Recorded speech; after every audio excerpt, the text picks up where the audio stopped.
guys! Welcome na naman dito sa aking YouTube channel. Again, this is Yana. And today's vlog, i-share ko lang sa inyo yung isang pautangan online kung saan quick loan siya. I mean, napakabilis yung pag-process nito ng ating loan application. Gamit lamang po ang isang valid ID ay pwede na nga po tayong makautang. Within 5 to 15 minutes, malalaman mo kung approve or decline ang inyong loan application at dinidisburse nga din po yung loan proceeds sa ating GCash account or sa e-wallets or kung saan mo gustong matanggap yung loan proceeds once na naaprubahan. If declined sa bank and other loan apps, pwede niyong subukan yung ibang options. See the links sa description at sa comment section below. Click the link and apply. Disclaimer, try or apply at your own risk. Pero bago ang lahat mga beshies, kung lagi ka nanonood sa ating mga videos pero hindi ka pa po nakakapag-subscribe, abay subscribe na para makasali ka nga po sa ating pa-cellphone giveaways na ini-announce ko po every 25th of the month. Ang usapan natin ay itong Cash Express and mga nakapanood sa mga previous vlog ko and may mga nagtatanong sa inyo, bakit Cash Express? Okay? So para sa akin kasi itong Cash Express, kaya ko siya nagustuhan ay dahil nga napakabilis yung pag-process nito ng ating loan application. At maliban po doon, ay isang valid ID nga lang din yung requirements, pwede tayong makautang. At ang isa sa nagustuhan ko dito wala pong tumawag sa akin, okay? Or hindi po ganun kadami yung mga sunod-sunod na tumatawag kapag nag-post due ang ating loan application. Pero disclaimer lang po hindi po ako binayaran ng lending na ito or ipautangan na ito para endorse sa inyo. Lahat po ng sinasabi ko ay based lang sa sarili kong experience at nasa sa inyo pa rin kung gusto nyong utangan. So, maaari kasi na okay yung experience ko, diba? Pero may iba na hindi maganda yung experience nila.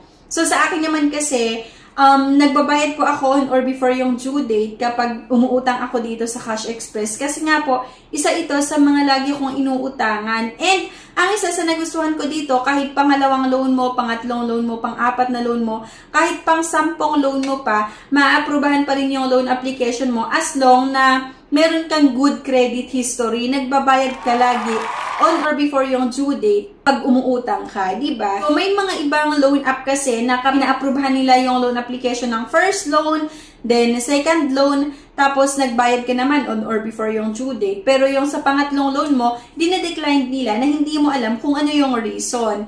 Pero dito nga sa Cash Express ay kahit ilang beses ka uutang, basta meron kang na-build na good credit standing sa loan app or sa pautangan na ito, ay talagang maaprubahan yung loan application mo kahit pang ilang beses pa yan.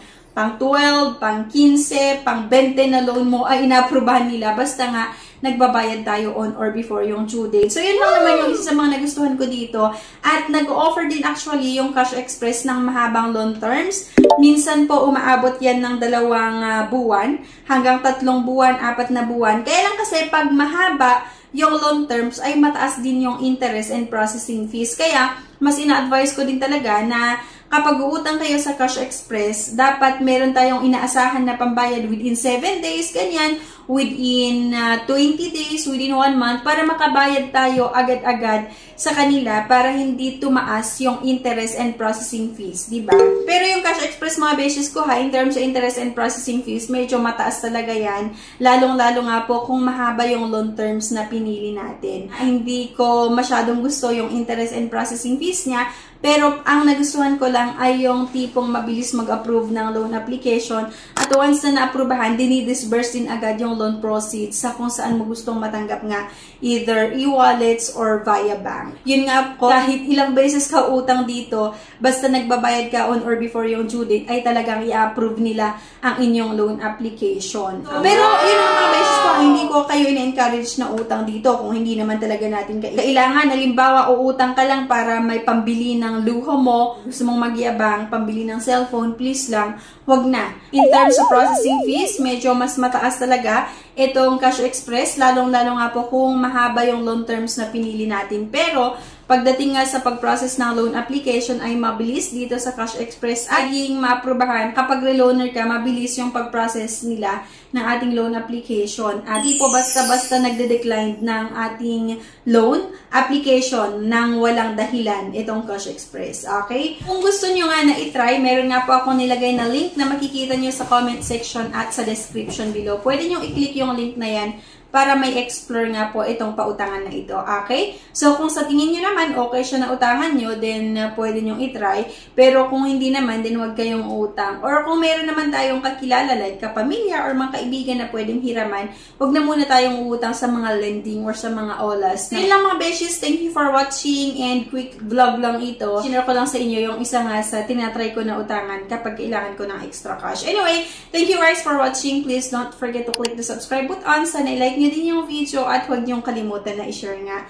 Thank you at see you on my next vlog. Bye-bye! Subscribe na para makasali sa pa-GCash at cellphone giveaways na mai-announce every 25th of the month. Mechanics!